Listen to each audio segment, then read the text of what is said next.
Good morning, good afternoon, good evening, everyone. My name is Hadi Guy, and I have the pleasure to host our panel discussion of today under the theme Voices of Leadership Women in Aviation International Harvard Alumni Experience. I am here with VIPs. When I say VIPs, please, VIPs. They are distinguished aviation professionals, African leaders, alumni of the Women in Aviation Harvard program.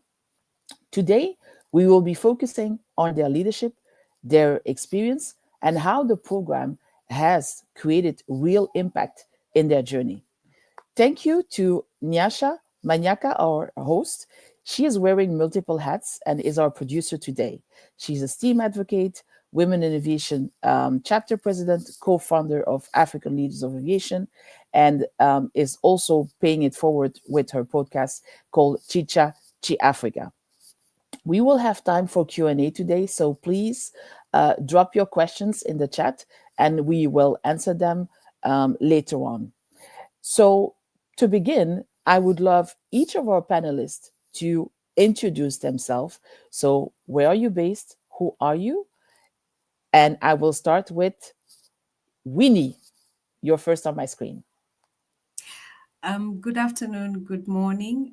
First and foremost, I'd like to thank Nyasha and Kadi for putting this together and for inviting me to be part of this panel.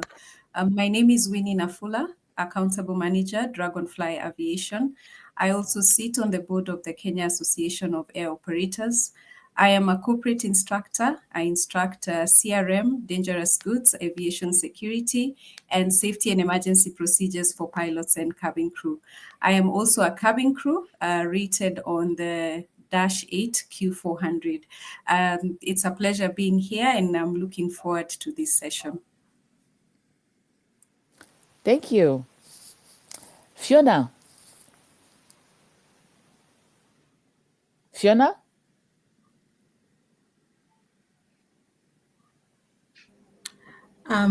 Good afternoon, ladies and gentlemen. Thank you so much, Nyasha, for holding this. Sorry, Ambassador Nyasha, for holding this webinar. My name is Fiona Mundi. I am the Chief Strategy Officer for Tradewinds Aviation Services, a privately owned ground handling company here at Jomo Kenyatta International Airport, Nairobi, Kenya. I'm also the co-founder and chair of Women in Aviation Kenya chapter. Recently, this year, I also became the ambassador for WAI Africa. I'm a mother to four and a mentor to the young aviators.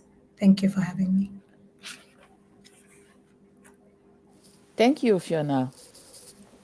Amanda?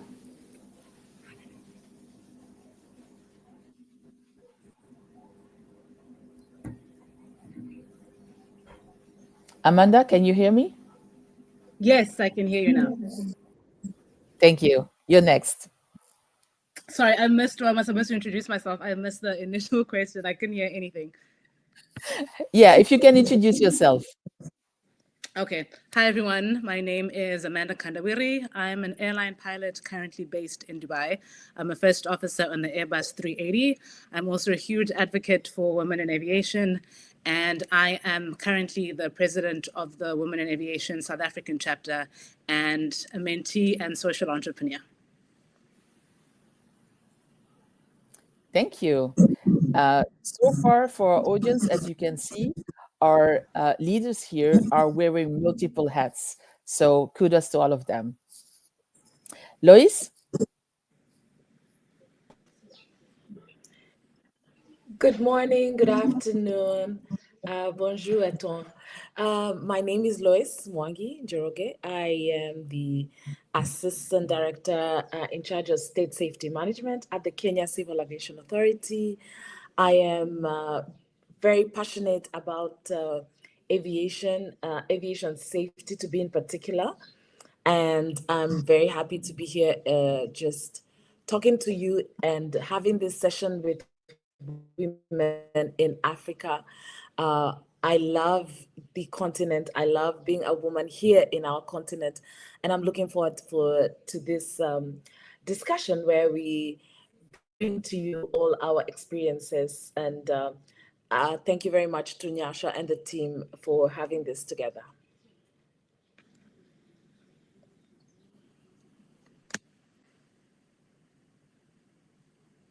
All right. And the next one, Nomagugu. Thank you so much, Hadi. Thank you, Nyasha. Good day, everyone. My name is Nomagugu Elbilunga, and I am based in Zimbabwe. I'm in the unmanned aircraft systems industry, and I'm currently with Ion Mask Aerotech as their flight operations lead and quality assurance manager. I have a background in aircraft maintenance engineering, and also I am a graduate of the 2024 Women in Aviation International Harvard program. Thank you so much. Thank you all. To start the conversation here, I want to make sure that our audience understand why I said initially that we have VIP here in this virtual room. So, Women in Aviation, if you don't know this organization, their vision is a world where the sky is open to all, where aviation and aerospace dreams are possible without barriers. You have heard that many of our panelists do have a chapter hat or president hat as part of the organization. And they have more than 20,000 members around the world in 120 countries. So when it comes to our team of today, Voices of Leadership, Women in Aviation International, Harvard Alumni Experience, each of our leaders here today has had the opportunity to participate to this 3 days professional development program. So we're going to talk about that in particular, more in detail, but also about the experience as a leadership. So I just want to make sure that everybody understands that this program was very competitive. It's between 30 to 35 people that are selected at the end, and everyone here in this room has had the opportunity to be part of the program. So I have a question for all of you to start off. So, what initially motivated you to apply? And for our audience, what is your must do tip if they are considering applying for such program? And also, let's be realistic as well. How did you approach funding your travel costs? Because there was a cost associated with that, even if it's a scholarship. So I'm gonna start with Amanda, and then you can pass it on to the next one as you answer the question. Okay, thanks for that, Ketty. So I'll start with the funding because that's always, I think, the biggest barrier for most people. Where I was fortunate to be working for an airline that has staff travel, and we happened to fly to the city where Harvard is based. So I was able to use my staff travel benefits in order for me to get to the US. So for people that don't work in airlines, you also have the option of having friends that you can load on that system to be able to have the benefit applied to them. So that's how I was able to do it. But in terms of what motivated me to do it, it was the opportunity, but also an opportunity as big as Harvard for someone who is based in Africa always seems like such a far-fetched idea. But I was confident in what I was bringing to the table. And it also helps to have people in your corner. Like Nyasha was one of the people that I went to be like, look, I'm thinking about doing this. What do you think? So I think it's important to have communities that are able to remind you of the person that you are and what you bring to the table, especially in times where you sometimes doubt what your offering is. So I definitely think a sense of community is very important to help push our boundaries, especially when you're going for something that does seem a little unattainable just because it's such an elite school that is world known. Thank you. Yeah. As you emphasized, when you see an opportunity, go for it and remind yourself that you're not alone in your journey. You mentioned about Nyasha supporting you throughout the journey, having built your community. So those are really great advice. And also you mentioned about like if you are in the airline industry and you have someone that is not in the airline, there is a way of supporting that person too along the way. Thank you, Amanda. Fiona, what about you? What motivated you to apply? How did you support your journey financially? Um, Coming after Amanda, I'd like to put it out there that I was in the first cohort when they launched the Why Harvard program. So I was very that Why catered everything from my meals to my flight ticket to my Ubers to anything, any expense that came with me being in Harvard. They took care of the first cohort. Now, for what motivated me to apply for the scholarship, first off, let me just tell the audience your dreams are valid. For me, growing up after I finished high school, Harvard has featured predominantly on my vision board. This is a school that I dreamt about, woke up, thought about that one day I would walk down the corridors of Harvard. So, as to being a member for why, it's been like 13 years since I joined Y, and Y was offering technical scholarships throughout. And what I did as a co-founder of Y Kenya, I was encourage people to take up scholarships. So when Y came up with this scholarship, I was like, finally, 13 years, there's a scholarship for women in leadership like myself.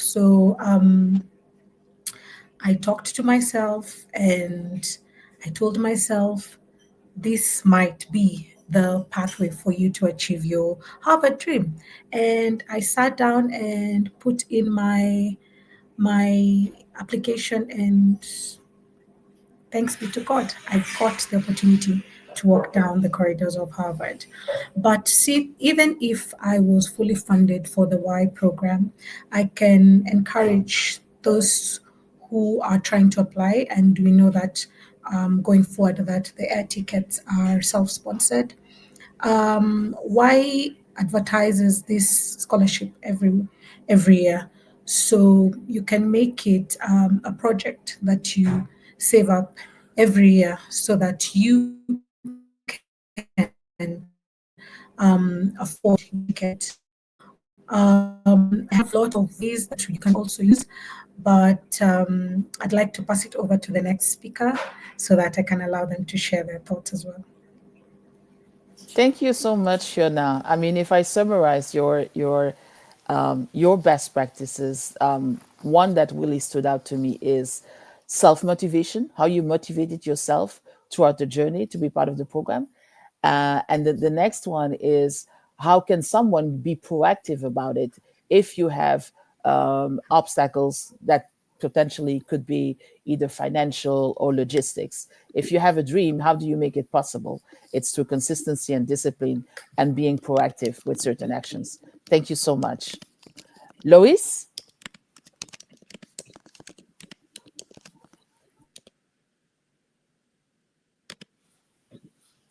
I I see that she is Lois, are you good? You were Yeah, I frozen don't for know a if you couple of can hear me. seconds. Yes, we can hear you. Okay, so I have a bit of a shaky internet. A bit quick. So for me, I was lucky to be in the cohort that was fully funded.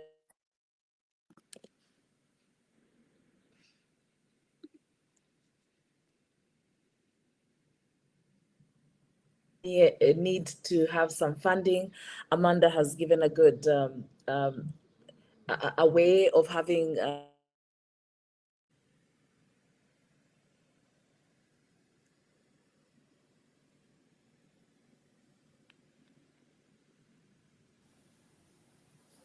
Hi, Hi, everyone. As you can notice, we are having some internet connection issues. can you So hear me? We will get back to Lois in a couple of minutes. Let's see with Nomagugu if her internet is a little bit more stable. Thank you, Kari. Confirm you can hear me. Yes, we can hear you. All right, great.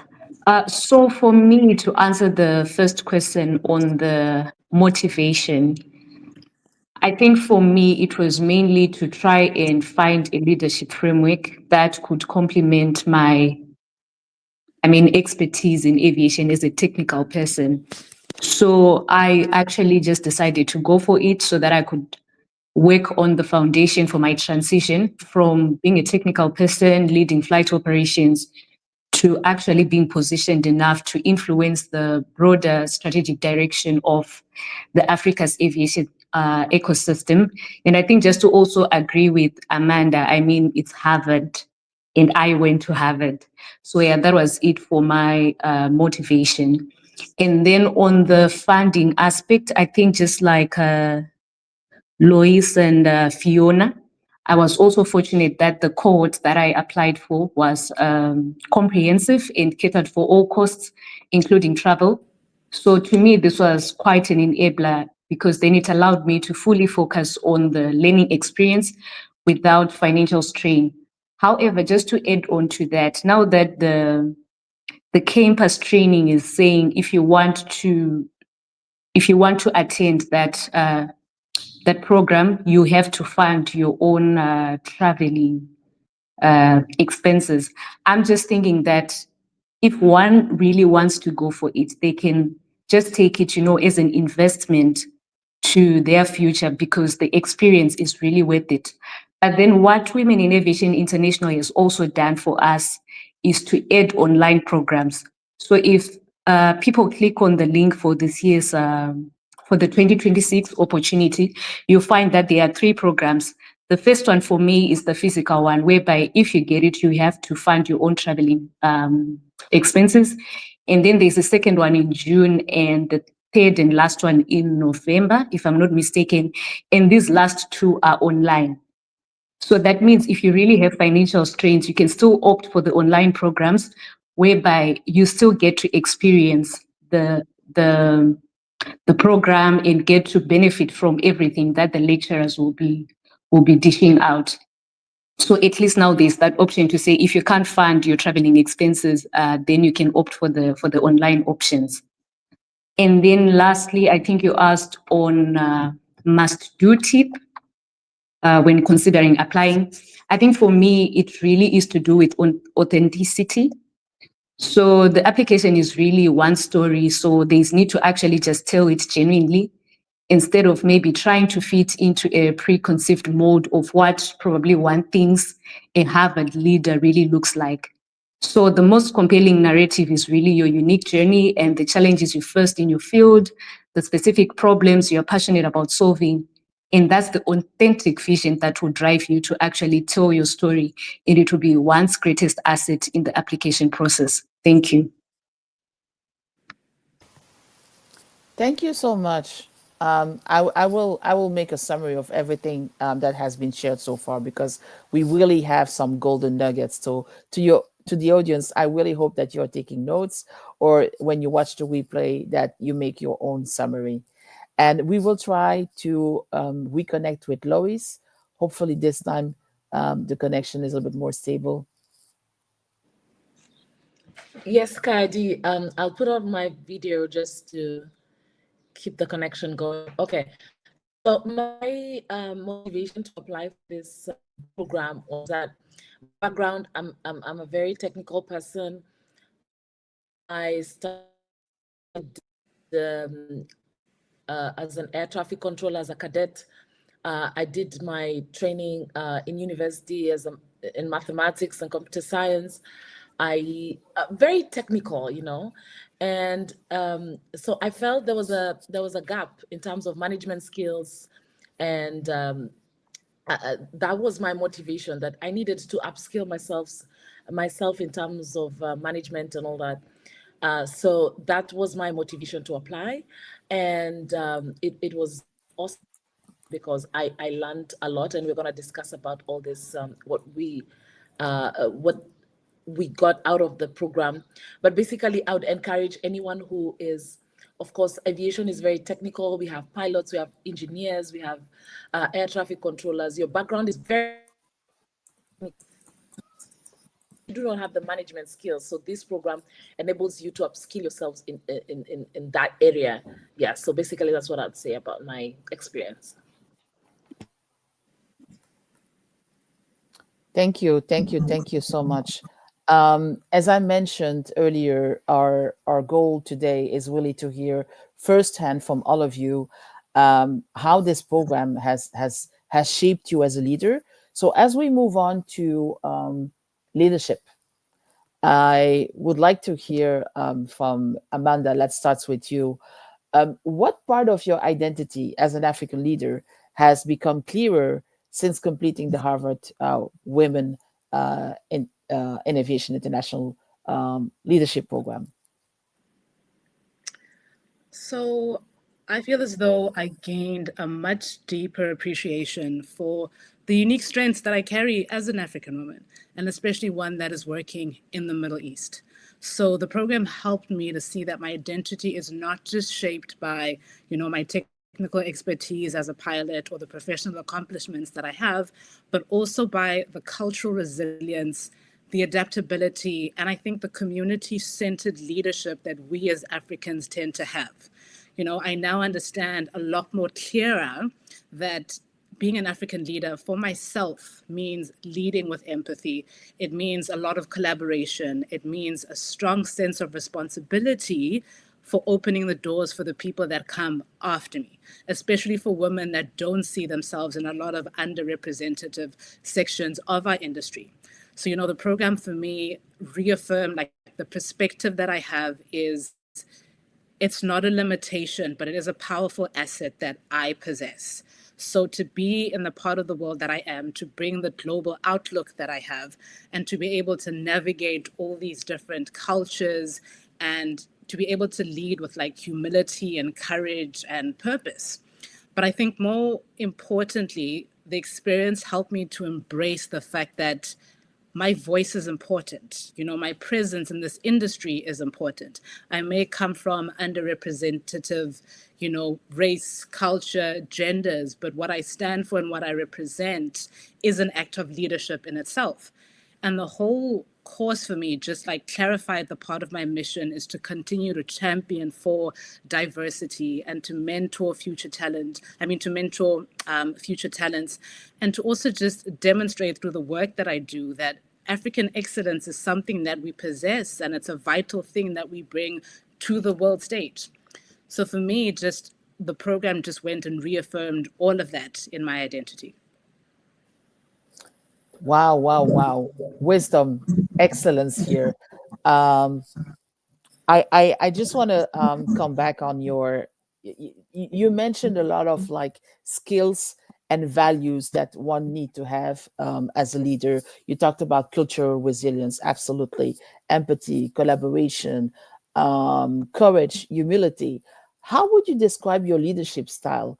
And to your point, it's extremely important that we have sessions like this so that our brothers and sisters, and particularly our sisters, know that there are opportunities out there, know that we do have role models, and that talent is everywhere.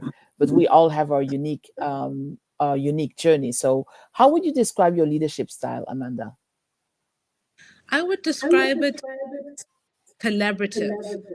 So I'm a leader that likes bringing people together, especially in spaces where I feel like I may not have the strengths to bring forward the mission that we're trying to achieve.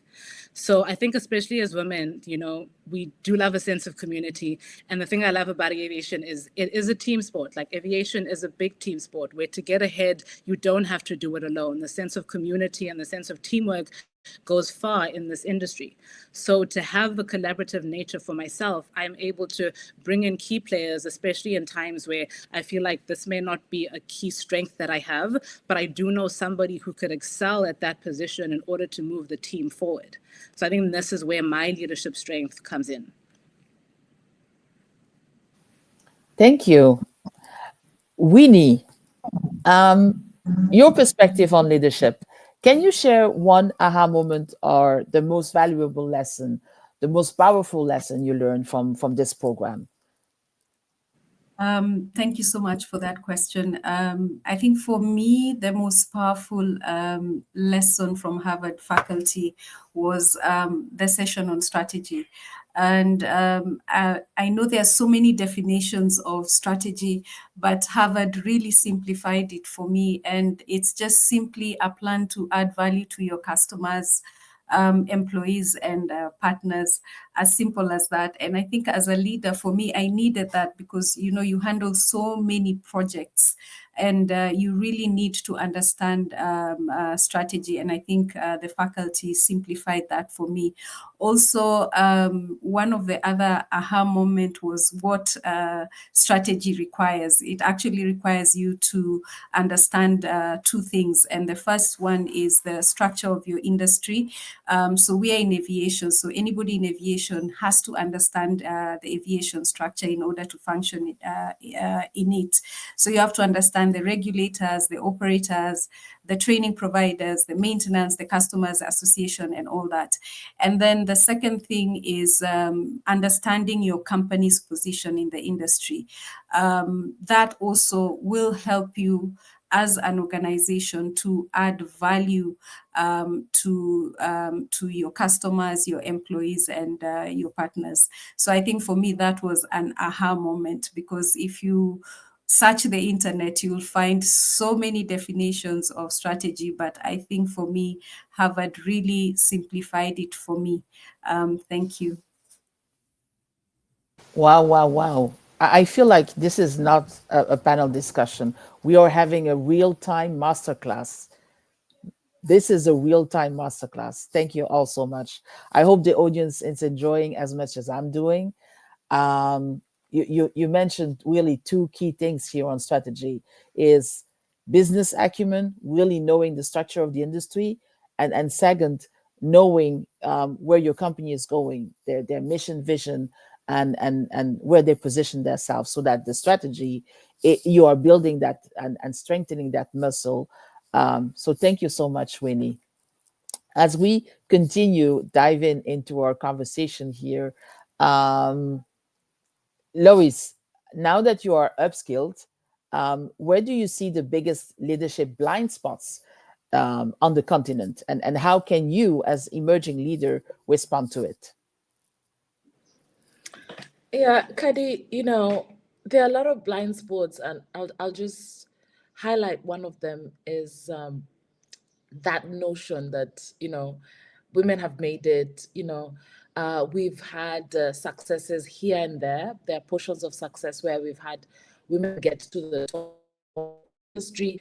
I can mention like I'm currently here on an AFCAC assignment. The Secretary General is Adefunke, who's a woman.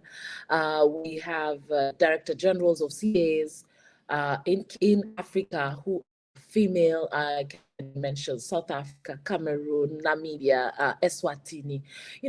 We have had those successes. And what happens is that that is taken as like, okay, you've made it.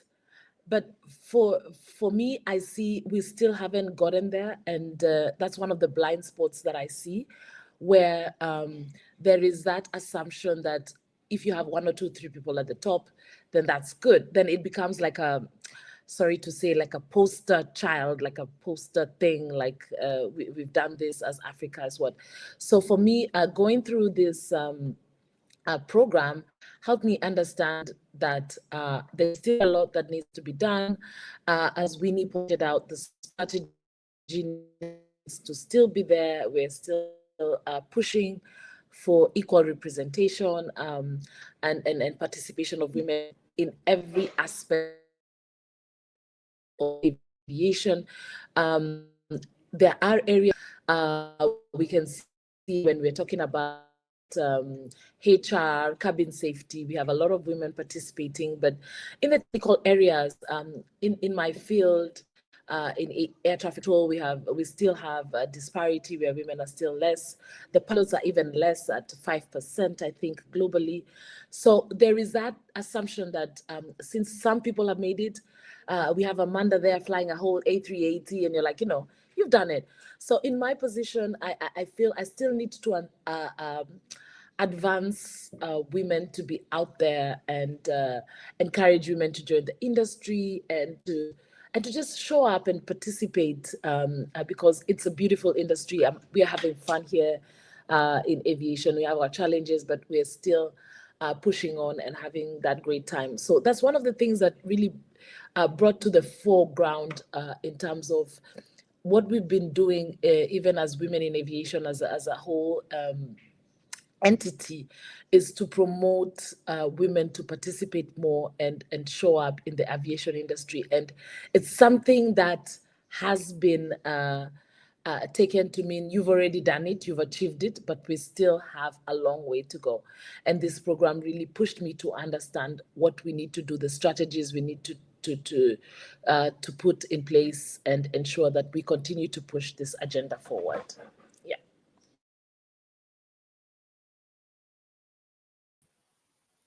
Thank you so much.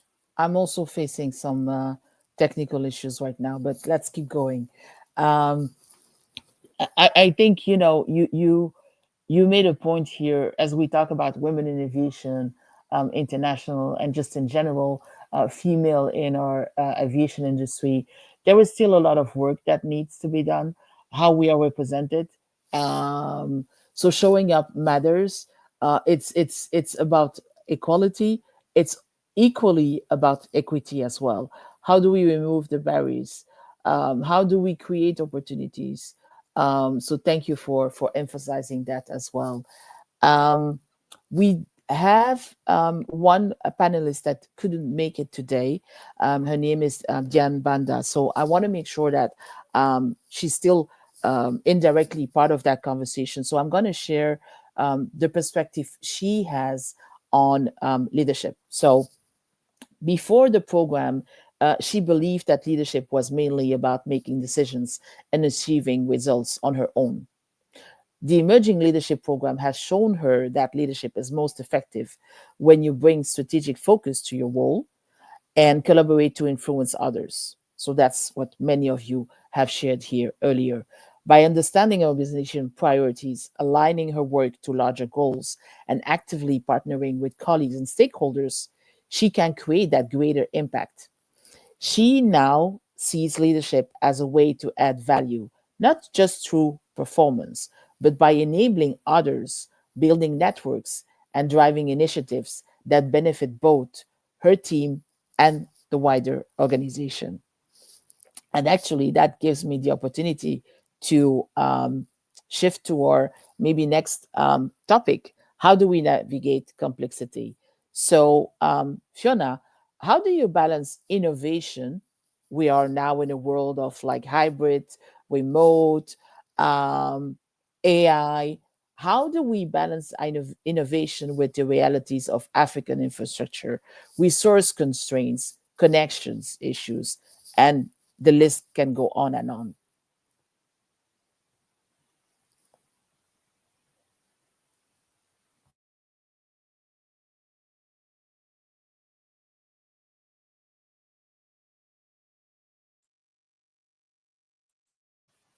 Oh, I think that question was for Winnie. Yes. Thank you for that question. I really thought about this one because yes, we actually have a lot of constraints in Africa, but balancing innovation with the realities we face in Africa, I think starts with being honest with our environment. We operate in obviously in infrastructure gaps, limited resources, unpredictable connectivity. But I think this doesn't mean that we avoid innovation. I think it simply means that we must innovate differently. So for me, the balance comes from three things. The first thing is start with solutions that are practicable and scalable. In Africa, we don't need the most expensive technology. I don't believe in that to make any meaningful progress. But I think sometimes the win is probably in simplifying processes. For example, for all of us who are in aviation, I think the second thing is build partnerships. I believe that in Africa, collaboration is a form of infrastructure. When we share knowledge and pool resources, I believe we close gaps much faster than we could alone. And thirdly, I think we need to stay grounded in purpose. Innovation, I believe, must solve real problems, and we must be clear about the problem that we are trying to solve. This makes it easier to filter out what is unrealistic and focus on what will work today and still move the industry forward.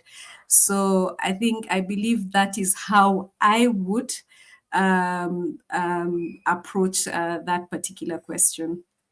Thank you. Thank you so much. You have given really great tools for our audience on how to think about innovation, but also how to act with the tools and techniques that are available to us. Because even if we might have resource constraints, let's also focus on what we have. How can we amplify that? So thank you so much, Winnie. Um, Part of this program, hopefully you all enjoyed some type of networking. Um, Networking as you are building your career and your journey is extremely important. So organization like Women in Aviation International emphasizes, amplifies the benefits of networking. So Fiona, how have you been able to successfully network, and why is networking important, particularly in a world today where social media is all over the place?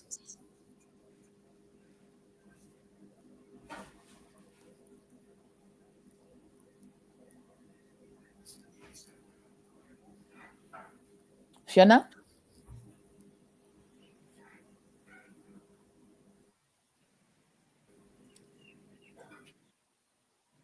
I think you just unmuted Hello, yourself. can you hear Yes, me? yes, we can hear you. Sorry, we had an outage, so I was trying to find another source of internet. Africa. Sorry, can you hear me? Yes, we do. Okay. Yes, what's your question, please? Sorry about this. The question was around the importance of networking, right? As you build your career, your journey, how has this program, um, how that has this program helped you to successfully network, and why do you think it's important? Okay, I acknowledge networking can be daunting, and this comes from the imposter syndrome and self-doubt. I won't lie, it happened to me. And I went through this phase also in my life. Just, walking up to people and introducing yourself and talking to them and trying to learn about them for me was not easy. And during the Harvard program, it was really reassuring and an aha moment that this just doesn't happen to me, and it happens to everyone at some point in time of their life, especially when you're in leadership. And being in a room filled with women who could share the same story and resonate with what I was talking about really helped me to overcome this. And during the session, we learned a lot about networking. And to be honest, networking has opened a lot of doors for me in my career. And Apologies for the background noise. Give me a minute.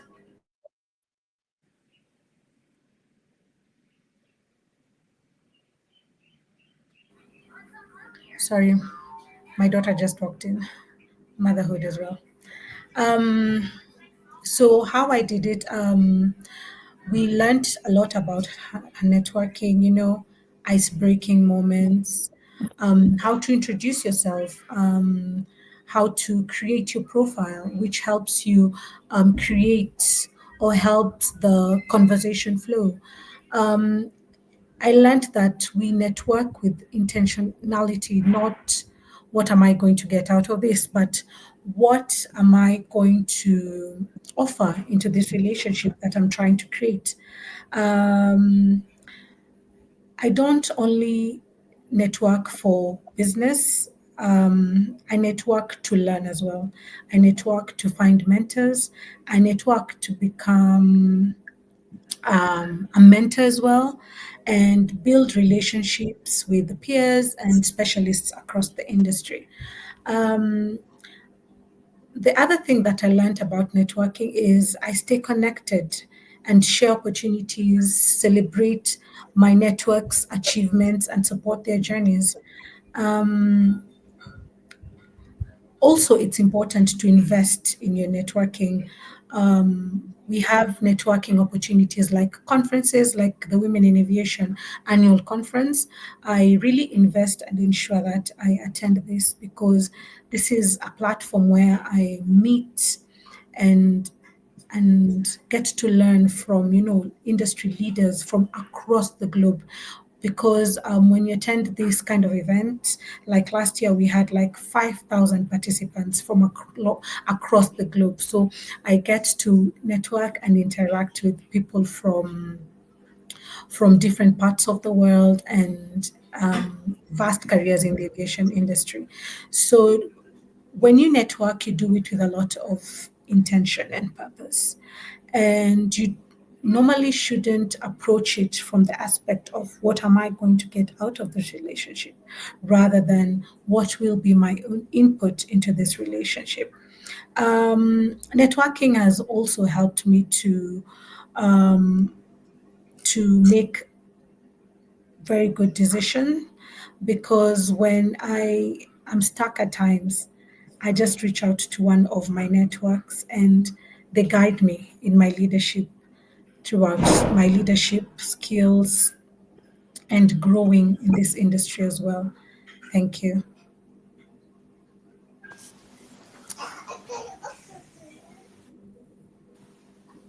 Thank you, Fiona. I think you touch on a couple of things here that really resonate, at least with me and hopefully with the audience as well, on why do we network, how do we network, and why is it important to network.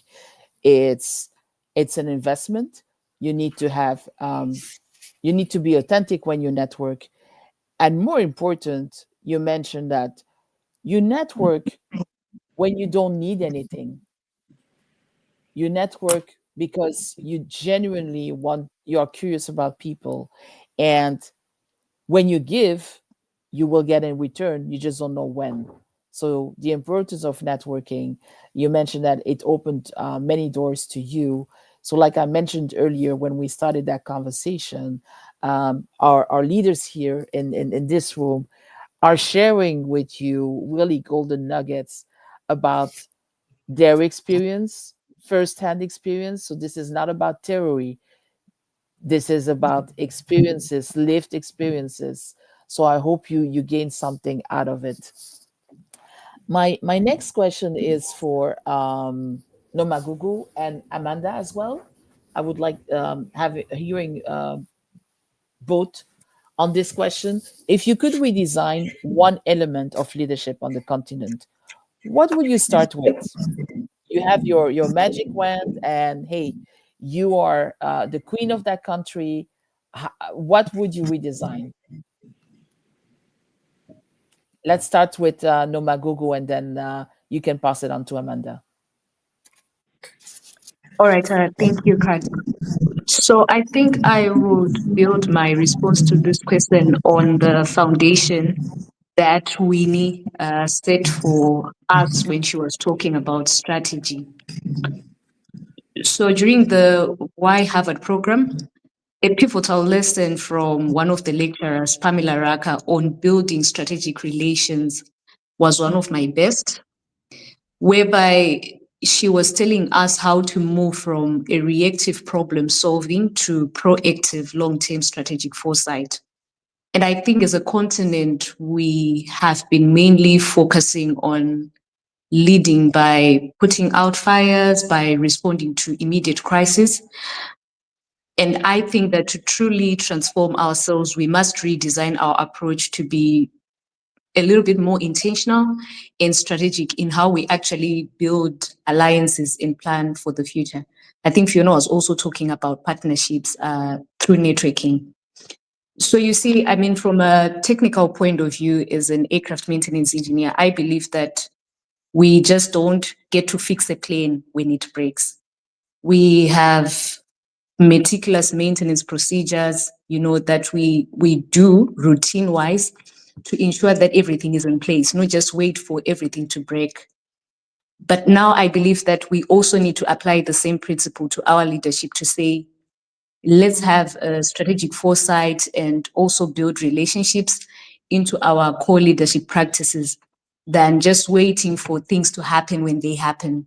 So for me, this actually means looking beyond the horizon so that we actively scan the environment for opportunities, for threats, rather than just reacting to them, and also building strategic alliances, because I believe that it's all about intentional partnership, not just really basic networking. So it's about also identifying key players across sectors. For example, in my case, probably drone players in the industry, tourism, because I also have a charity initiative that I run, education, policy, so that at the end of the day, we have a standard balanced ecosystem for growth. And I think a critical point I would also want to add is that I think most people think strategy should only be applied at senior levels of leadership.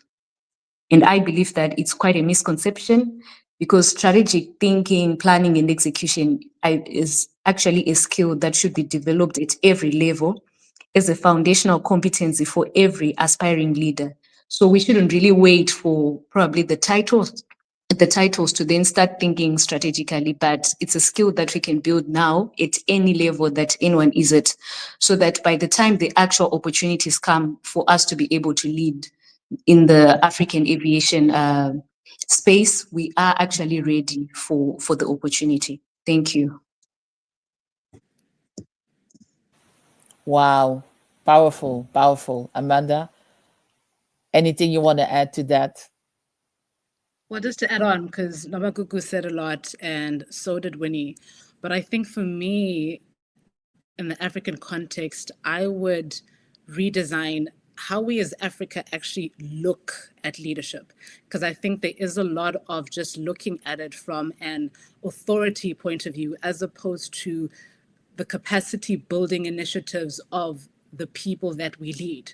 So I would be looking at redesigning, leadership that is rooted in inclusivity, innovation, and integrity, where the leaders in Africa look at young people, women, and underrepresented voices in a more intentional way and not just overlooking the communities that we serve. But I think there also is a lack of accountability when it comes to us and long term vision. There is a lot of short sightedness within the continent. And I don't think it's a lack of brilliance when it comes to us, but sometimes it does feel like a lack of systems that allow that brilliance to thrive consistently. So I think if we could, redesign the training and the governance that we bring, there'd be a lot more transparency and sustainability within the continent in order for us to serve over the long term. Great. This is, you really bring a great perspective here, because when we think about Africa, um, we think about culture, we think about traditions, and sometimes we have like rooted traditions that can be more of a barrier than an opportunity to drive change. So You mentioned about like how do we, as leader in Africa, um, foster inclusivity, integrity, and innovation. Um, and like you mentioned, and like we have said throughout this conversation here, we all have talent. What you do with the talent makes a huge difference. So thank you for this piece of wisdom to all of you. I don't think we have received any questions from the audience, so let's continue our conversation here. And I'm also mindful of our time. Um, Powerful discussion, but we will surely, slowly come to an end. So I have a couple of closing questions for all of you. So if you can really keep it like short to maybe 1 minute, that would be great. Um, as we are inspiring our audience here, not only inspiring them but also encouraging them and giving them tools and techniques to be on the driver's seat of their career and journey. Who has been your role model that is still inspiring you? Let's start with Winnie. Um, Thank you for that. I think for me, my role model is the late Wangari Maathai. I don't know if you know her, but she was an environmental activist, and she is my role model because people did not understand what she was fighting for. I think they only understood when she left this earth. She passed on. And why I admire her so much is her resilience, her consistency, and her drive to fight for what she believed in, even though nobody believed in what she was doing at that particular time. So that's my role model. Thank you. Nomagugu? Thank you, Kadi. So for me, I have quite a duality of strength there. The first one will be my mother. I think as an only daughter in my family, she was pretty much my first and most enduring lesson in resilience as a girl in a male-dominated family. She taught me also the kind of leadership that isn't really loud but is unwavering, strength to persevere, to provide, and to instill core values without really just expecting being cheered on. And then the second one would be Captain Chipo Matimba, who is one of Zimbabwe's first female commercial pilots. So where my mother gave me resilient, Captain Chipo kind of helped me to roadmap my vision in the industry. So in a field where I is an aircraft maintenance engineer and a drone pilot rarely saw women in the cockpit. I think she was just a tangible proof to me that the sky was not the limit. So she's not just a pilot, but she's a pioneer who has navigated both the skies and societal expectations, which has shown me and probably countless others in the nation that our ambitions are valid and attainable. Thank you.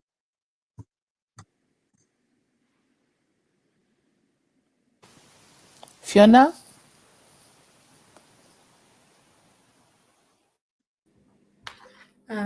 Thank you for the question.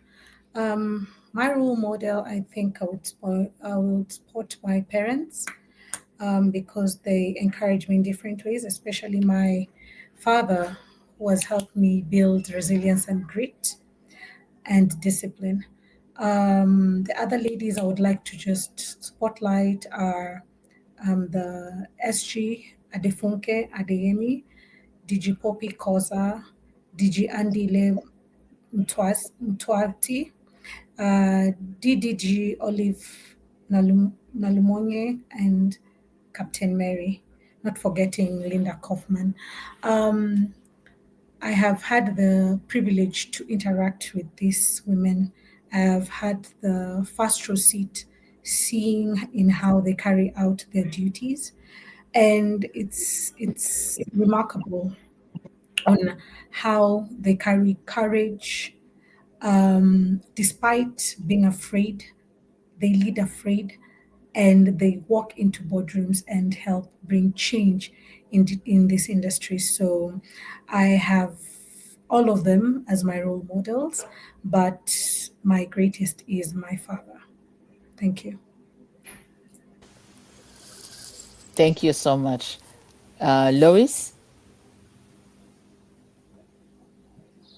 Yeah, when you talk about role models, uh, I struggle with that question because I have a lot of role models, and I look at different people at different points in my life. I have role models in my family life, of course, starting with my mother, my grandmother. In terms of career, there are a lot of women who have really trailblazed in aviation that I look up to. One of them I just want to spotlight is a lady called Sandra Clifford. I met her in the first ever Women in Aviation conference we held in Africa, and this was one of those we just scuffled around and hosted. With this lady from South Africa. Her name disappears my head right now. She's a helicopter pilot, and she's one of those people. We started way back in 2000 and was it 2008 when we started this journey about women in aviation, and we hosted a conference in Nairobi, and Sandra and a bunch of ladies came in from San Francisco, and we did this conference. Just that networking, as we've talked about networking and being with people, I ended up being friends with Sandra, and she really inspired me as a person. Sandra, unfortunately, succumbed to cancer last year, and she was one of those women who really, really, really opened up my mind about what it is about just paying it forward, leading in humility, leading in wisdom, her spirituality. It was such an amazing encounter being with Sandra. But even with all the women that we have mentioned, Winnie has mentioned Wagari Madai. She's one of those ladies that I look up to also as a female, a voice of if for justice and being there. So there are a lot of women that I look up to, depending on the aspects that I am in. But one of the things is that it's not been a one person looking up just to one person, and I think every one of us has mentioned a couple of people, and that is what is very inspiring for me, that I have an option of looking at two, three different people. And that was what I aspire, being one of the women that the younger generation will look up to and say, I know Lois, I want to be like Lois. And then I'll be one of those people that they mention in their role models. And it's a privilege to be here because I know, like, my mother, my grandmother didn't have those kind of people to look up to. So it gives me that energy to keep pushing it and ensuring that I pay it forward and be there, and transcend uh, borders and past flight levels in my language, just to get there and ensure that you're trailblazing for the younger generation. Yeah, that's what I'd say. Thank you. And sorry for the loss, hearing about the loss. Amanda? So I have two role models. The one is my mother. So I'm an only child, and my mom is 100% the reason why I am the confident, unfearful version of myself that I am today. She showed me the value of my voice and what I bring to the table, and that my lived experiences are very important. So she's played such a huge role in the person that I've become. And my second role model is a bit unconventional, but it is the 5-year-old version of me. 5-year-old me was the most fearless person I have ever come across, and she believed in her potential and possibility, and like nothing was unattainable for her. So I look up to her in my adult self because I want to remind myself that the world really is my oyster and there's nothing that I can't accomplish if I don't put the work in and if I don't go after the things that I really, really do desire. My mom also told me, like, even when I land up in spaces where I walk alone, I must never forget that I always walk as 10,000. So in an industry like this where we are underrepresented, I carry that with me, knowing that everything that I do, there's people behind me that are championing for me and rooting for me. Thank you all so much. With this, we are wrapping up this conversation. I feel like we should have a series and have it like monthly because you all shared so much great wisdom, experience. You genuinely shared your expertise. So thank you for your honesty, your stories, and your leadership. Your journey really reflects what Harvard Women in Aviation International stands for: purpose-driven leadership, wisdom, commitment to transforming communities and systems. I'm grateful for your contributions today. And I'm even more grateful knowing that we have leaders out there across the continent that are leading with courage, clarity, and impact. Want to say a special thanks to Nyasha, our producer, behind the scenes person that made it all happen. And for our audience, as a reminder, um, Women in Aviation International is really supporting rising women leaders in the aviation and aerospace industry.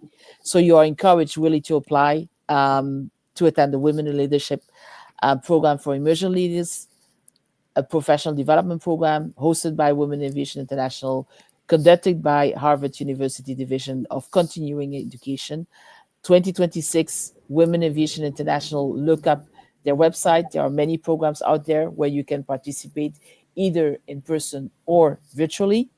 Applicants applications for all three programs have been opened since November 15 and will close on January 15, 2026. With this, I want to thank you all. Have a wonderful day. Have a wonderful weekend. And as we are getting closer to December, have happy holidays. Stay in peace and take care of yourself and your loved ones. Thank you.